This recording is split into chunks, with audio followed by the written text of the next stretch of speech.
주신 말씀 로마서 2장 25절에서 29절의 말씀으로 우리는 바울의 심정을 보면 하나님이 보인다라는 말씀으로 함께 말씀에 은혜 받기를 원합니다. 바울은 유대인들이 선민다운 삶을 살지 못함으로 인해서 그들의 삶이 하나님의 이름을 욕되게 하고 그리고 이방인에게로부터 하나님의 이름을 모독받게 만들고 있다라고 비판하는 모습을 우리는 지난주 수요일에 살펴보았습니다. 이 바울의 가르침을 잘 살펴보면 그 시작이 바로 우리 주님으로부터 시작되어지고 있다는 것을 알 수 있습니다. 주님 말씀하셨습니다.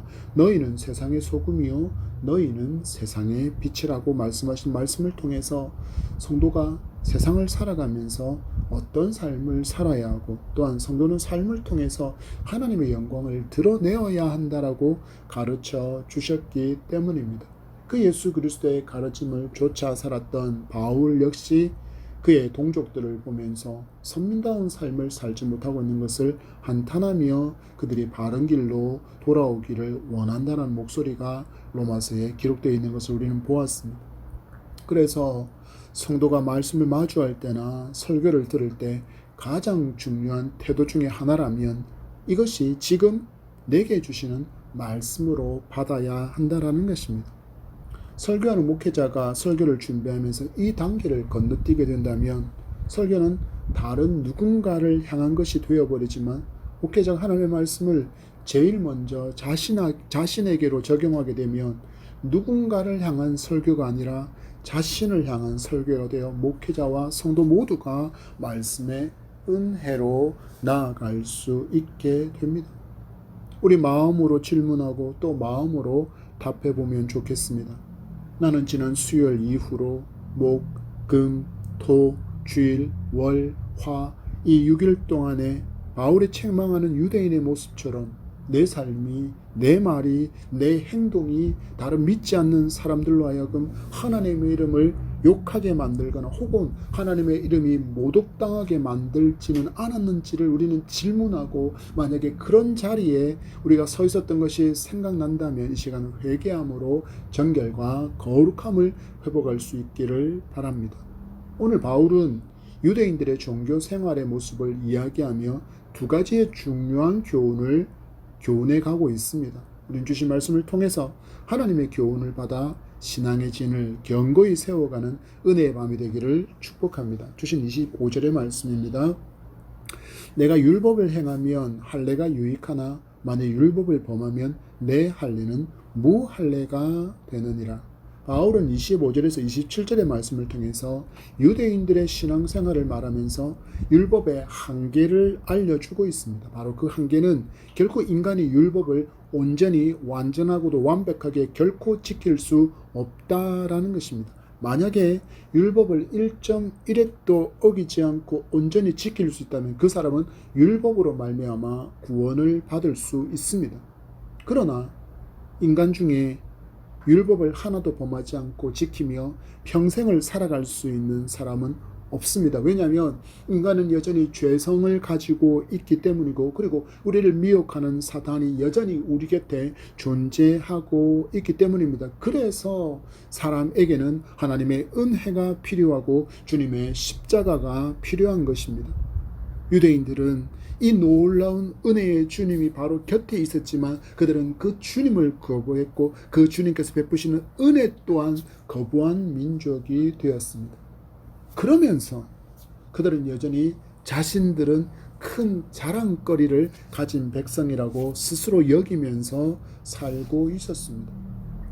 앞부분에서 살펴본 것처럼 유대인들의 자랑이 무엇입니까? 그들은 선민이라는 것입니다. 모든 인류 중에서 선택을 받은 백성이라는 자부심이 너무나도 대단한 백성이 지금의 이스라엘 백성, 예수님 시대 유대 백성입니다.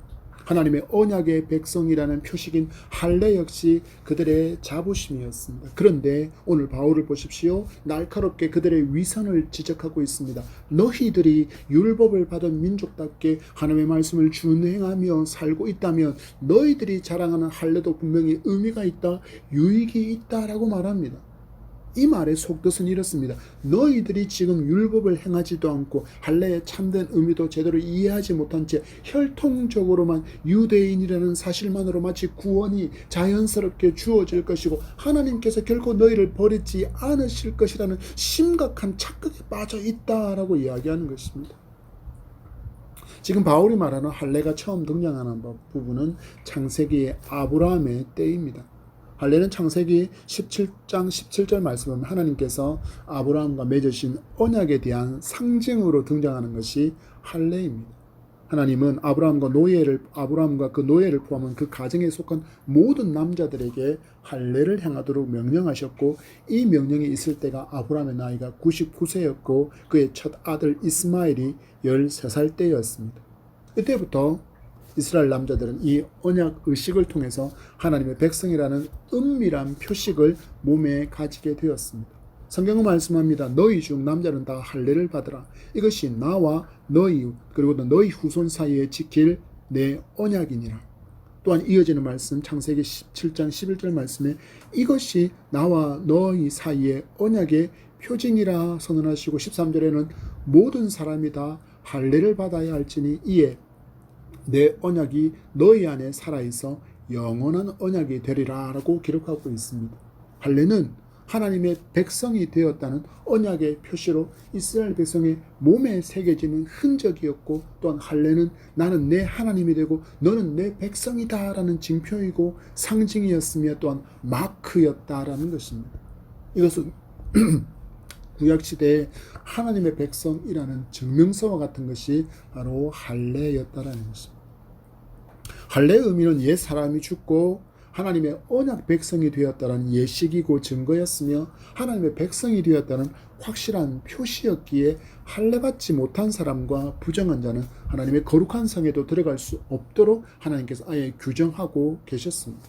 바울은 이 할례를 지적하며 유대인이 하나님의 언약을 제대로 이해하지 못하고 있다는 것을 알려주는 것입니다. 언약에는 두 사람이 등장합니다. 언약을 상호간에 맺는 두 사람이 등장해서 그들이 서로가 지킬 조약의 내용을 그 언약에 기록하고, 또한 그 언약 조약을 위반할 시에 손해와 또한 처벌을 감수하고 배상의 규정을 이행해야 한다는 내용이 그 문서에 들어가 있습니다.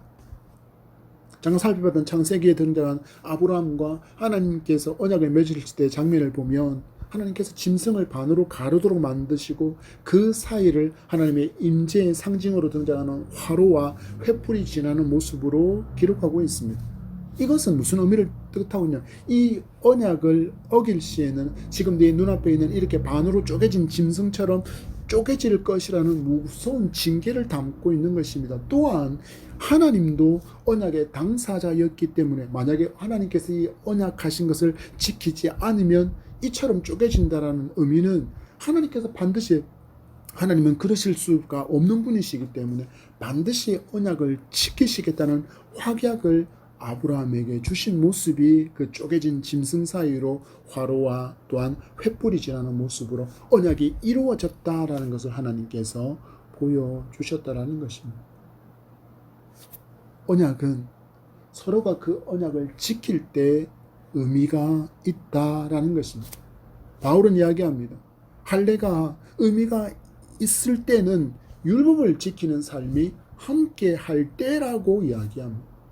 쉽게 말해서 이스라엘 백성들은 나는 할례 백성입니다라고 이야기는 하지만 하나님께서 세우신 언약하고는 전혀 상관없는 삶을 살고 있다는 것입니다. 그러니까 그들에게 있어서 그들은 할례를 받았다고 자랑을 했지만 바울은 말하기를 너희들은 율법을 온전히 지키지 않고 있다. 그러니 너희들의 할례는 의미가 없는 것이다 라고 이야기를 하고 있는 것입니다. 그래서 25절 끝자락에 만일 율법을 범하면 내 할례는 무할례가 된다라고 기록하며 자칭 언약의 백성이고 할례의 백성이고 율법을 받은 선민인 유대인에게 너희는 지금 무할례자라고 그렇게 밝히고 있는 것입니다.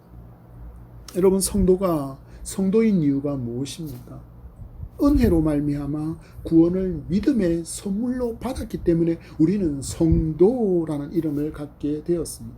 그렇다면 성도는 이제 믿음을 가진 자로서 마땅히 살아내어야 될 삶이 있습니다. 바로 아브라함의 후손으로 언약을 준수하며 살아야 한다는 의무, 그것을 준수하며 살아가는 삶이 바로 성도다운, 마땅히 성도로서 살아가야 될 삶의 모습입니다. 예수님을 믿습니다라고 고백했다 그러면, 그래서 예수님처럼 살겠습니다라는 그 고백이 그 속에 담겨 있다라는 것입니다. 성경에 기록되어진 예수님의 가르침에 온전히 순종하며 실천하며 살겠습니다라는 의지가 그 고백 속에 담겨 있다라는 것입니다.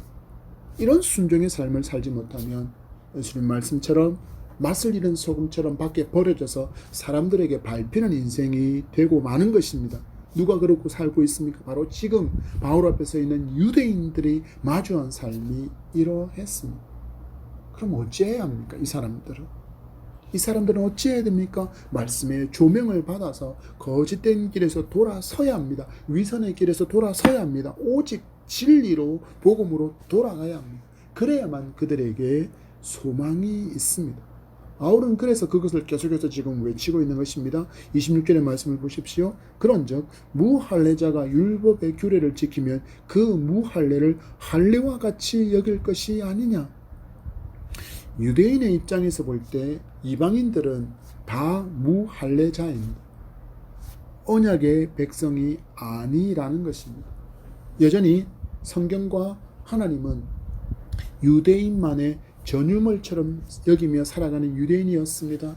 그런데 이 경계를, 이 울타리를 누가 허물어 주셨습니까? 바로 예수님께서 십자가에서 죽으심으로 허물어 주셔서 복음이 열방으로 흘러 넘치게 되었습니다. 그래서 이제 누구든지 예수 그리스도를 나의 구주로 믿으면 영적인 아브라함의 후손이 되는 언약의 백성, 언약의 민족이 되는 것입니다.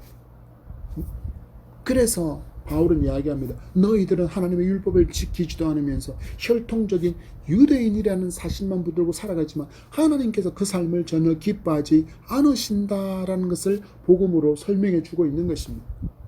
이제 하나님께서 복음으로 말미암아 너희들이 무할례자고 여기는 그 이방인들이라 할지라도 율법을 지키면 할례를 받은 언약의 백성처럼 하나님께서 여겨주신다라고 말씀하는 것입니다. 예수님께서 십자가로 열어주신 이 길에 예수님의 혈통적인 동적인 너희가 예외가 된다면 이처럼 안타까운 일이 어디 있겠냐라는 것입니다. 바울의 마음도 이와 같습니다. 다메섹 도상에서 예수님을 만나기 전에 자신의 모습을 그대로 여전히 살아가고 있는 자신의 동포 유대인들을 보니까 마음이 너무 아픈 것입니다. 그래서 복음이 이방인에게도 열렸으니 먼저 하나님을 알고 있는 너희가 하나님께서 보내시겠다고 약속하신 메시아 예수 그리스도를 너희들의 구주로 영접하는 것이 마땅하지 않겠느냐라고 말하는 것입니다. 사도와 제자들이 예루살렘의 대박해가 일어난 후에 열방으로 흩어지게 되었고 그곳에서 복음을 전해서 많은 교회가 세워지고 많은 예수 믿는 사람들이 생겨났습니다. 그런데 문제는 그들이 가는 곳마다 유대인들이 고춧가루를 뿌렸습니다. 바로 할례를 받아야 구원을 받을 수 있다라는 유대교의 전통을 강조한 것입니다. 그래서 많은 이방인들이 헷갈려 했습니다. 예수 구원의 복음을 전하는 이들도 역시 유대인들이고 할례를 말하는 사람 역시 유대인이고 그들이 말하는 하나님도 같은 하나님인 것 같고, 그런데 예수님을 따르는 사람들은 눈에 보이는 신전도 없고 오직 믿음으로만 구원을 받는다고 말하는데, 차가운 유대인들은 하나님을 섬기는 이야기를 하는데 성전이 있다고 이야기하고 할례가 있다고 이야기하니까 자신들이 섬기던 신전에서의 종교의식이랑 비슷한 점이 있다라는 것을 발견한 것입니다. 그래서 그들에게 할례를 받는 것이 맞나 하고 복음과 행위 구원의 앞에서 그들이 고민하게 되었다라는 것입니다. 바울은 할례의 의식만을 강조하는 유대인에게 율법을 행하는 것이 중요한 문제이지 할례는 문제가 되지 않는다는 것을 알려주며 은혜의 복음의 의미를 다시 알려주고 있는 것입니다. 성도 역시 살아가면서 믿음 생활 가운데 이런 오해를 갖고 살아가는 경우가 있습니다. 예수님을 믿기 전에 내가 가졌던 종교의 틀을 깨지 못해서 정성을 강조한다든지 혹은 의식적인 것, 종교 예배 테두리 사도신경을 외우고 또 줄기도문으로 마치고 축도로 마치고 찬송하고 뭐하고 이 순서가 되게 큰 의미를 가지는 듯이 여기는 사람들이 분명히 있다라는 것입니다. 그래서 이 모든 것들을 믿음보다도 더 의미 있게, 더 가치 있게, 더 중요하게 여기는 사람이 교회 안에도 여전히 있다라는 것입니다. 그래서 그들은 생각합니다. 교회 안에만 있으면 구원이 자연스럽게 주어질 것이라고 여기며 살며 그들은 믿음의 삶, 헌신의 삶, 예수님을 닮은 삶이 그들의 삶에서는 전혀 나타나지 않습니다. 한마디로 그들은 종교 생활만 하게 되는 것입니다. 그러면 어떤 일을 만나게 되겠습니까? 바울은 이야기합니다. 27절을 보십시오. 또한 본래 무할례자가 율법을 온전히 지키면 율법 조문과 할례를 가지고 율법을 범하는 너를 정죄하지 아니하겠느냐. 율법을 온전히 지키는 무할례자가 율법 조문이 있다고 자랑하고 할례를 받은 민족이라고 자랑하는 유대인들에게 그들이 율법을 지키지 않고 율법을 범하는 항목 하나하나를 지적하며 정죄한다라고 이야기합니다. 바울은 2장 1절에서 3절의 말씀을 통해서 너희들이 유대인이라는 사실만을 가지고 이방인들을 계속해서 판단하고 있었는데 오히려 율법을 준수하는 이방인들 무할례자들이 너희를 판단하게 되는 날이 있다라고 이야기하는 것입니다. 성도가 빛을 잃어버리고 성도가 소금의 짠맛을 잃어버리게 되면 만나게 되는 일이 이렇다라는 것입니다. 그래서 바울은 하나님께서 기대하시는 모습은 이것이다라고 28절과 29절을 통해서 말씀으로 권면하고 있는 것입니다. 28절의 말씀을 먼저 봅니다. 무릇 표면적 유대인이 아니요 표면적 육신의 할례가 아니니라. 유대인들이 계속 자랑하는 게 있습니다. 앞에서 예수 이야기하고 있듯이 그들은 혈통적으로 유대인이라는 것, 그리고 자신의 몸에 남아있는 할례가 하나님께서 원하시는 전부라고 여겼는데 바울은 지금 그것이 아니다라고 이야기합니다. 앞에서 잠시 말씀드린 것처럼 사도와 제자들이 열방으로 흩어져서 복음을 칠 때 고춧가루를 팍팍팍 뿌리고 있는 그 유대인들이 있었다는 것을 바울은 갈라디아서 5장 2절과 4절의 말씀을 통해서 알려주고 있습니다. 같이 읽겠습니다. 보라, 나 바울은 너희에게 말하노니 너희가 만일 할례를 받으면 그리스도께서 너희에게 아무 유익이 없으리라. 내가 할례를 받은 각 사람에게 다시 증언하노니 그는 율법 전체를 행할 의무를 가진 자라. 율법 안에서 의롭다함을 얻으려 하는 너희는 그리스도에게서 끊어지고 은혜에서 떨어진 자로다. 하나님은 예수 그리스도를 자신의 구주로 메시아로 영접한 마음의 성령으로 할례를 받은 자를 구원하신다라고 말씀하고 있습니다.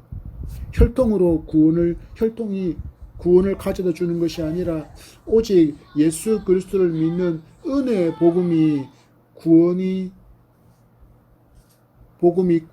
선물로 주시는 생명의 길을 활짝 열게 만들었다라는 것입니다.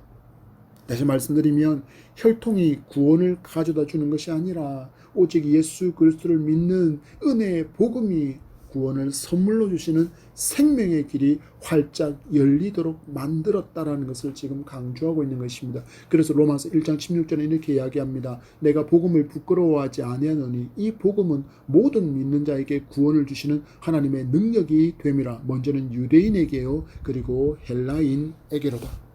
유대인에게도 헬라인으로 표현되는 이방인에게도 주님의 십자가로 구원의 길이 활짝 열렸다라는 것입니다. 그러면 이제 남은 일은 하나입니다. 이 복음을 붙들어야 합니다. 그런데 여전히 유대인들은 유대교를 따르며 예수님을 거부하고 예수님을 따르는 성도들을 박해하고 있습니다. 그리고 시간이 무려 2000년의 시간이 지났음에도 불구하고 여전히 지금 이스라엘 백성들은 오신 메시아 예수 그리스도를 부인하고 여전히 오실 메시아를 앙망하고 미련하게 기다리고 있다는 것은 너무나도 슬픈 일인 것입니다. 그리고 또한 우리 주변에도 예수님을 믿지 않고 여전히 예수님을 거부하는 많은 사람이 있습니다. 바울을 통해서 발견하는 하나님의 마음을 우리도 회복할 수 있기를 간절히 소망합니다. 김서택 목사님이 이 로마서에 강의한 부분을 잠시 나누어 보려고 합니다. 이 부분에 대한 강의 내용입니다. 할례는 자랑하려고 받는 것이 아니라 우리가 자꾸 하나님 앞에서 넘어지고 죄를 짓기 때문에 하나님께서 이 표시를 보시고 우리를 버리지 말아 달라고 받는 것입니다. 그러기에 할례를 행하는 그 자체가 우리의 힘으로는 하나님의 백성으로 살아갈 수 없음을 고백하고 인정하는 것입니다. 결국 이 세상을 바르게 살아가는 방법은 오직 하나님밖에 없습니다 라고 이 내용을 설명하고 있습니다. 할례의 의미가 무엇인가? 할례는 하나님의 긍휼을 구하는 것이다.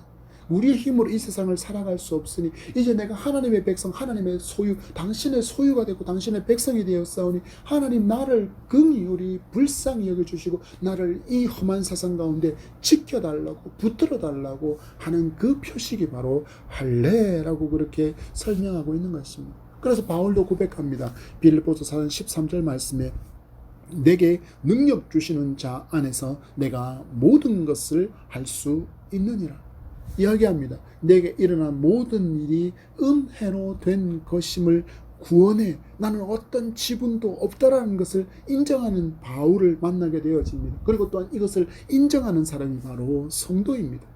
그래서 십자가 앞에서 성도가 할 수 있는 단 하나는 겸손밖에 없습니다. 성도에게는 십자가의 흔적, 곧 예수님의 흔적이 있어야 합니다. 내게 구원을 주시기 위해서 예수님께서 당하신 일들을 기억할 때 우리는 내 의와 내 공로를 자랑하지 않고 오직 엎드려서 할 수 있는 것은 겸손히 엎드려 주님께서 하셨습니다라고 모든 찬양과 모든 존귀와 모든 영광을 주님께 돌리는 그런 겸손한 성도로 살아갈 수 있습니다. 할례의 의미가 그렇게 해석되어진다면 우리에게 있는 십자가 또한 그런 의미로 이해되어져야 합니다. 갈라디아서 6장 17절은 이렇게 이야기합니다. 이후로는 누구든지 나를 괴롭게 하지 말라. 내가 내 몸에 예수의 흔적을 지니고 있노라. 여러분의 삶에는 어떤 예수님의 흔적이 있습니까? 십자가 때문에 예수님을 믿는다는 그 믿음 때문에 당하는 고난, 손해, 역경, 눈물이 있다면 기뻐하십시오. 여러분에게 예수님의 흔적이 있다는 증거이기 때문입니다.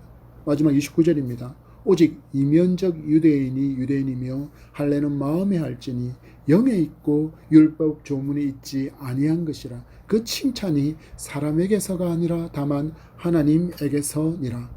표면적 유대인, 이면적 유대인, 육신의 할례, 마음의 할례가 등장하고 있습니다. 바울은 이처럼 대조를 이루는 표현을 통해서 하나님께서 무엇을 기뻐하시는지를 알려주고 있습니다. 그래서 성도의 삶은 좀 더 고차원적인 삶과 고차원적인 시선을 가져야 합니다.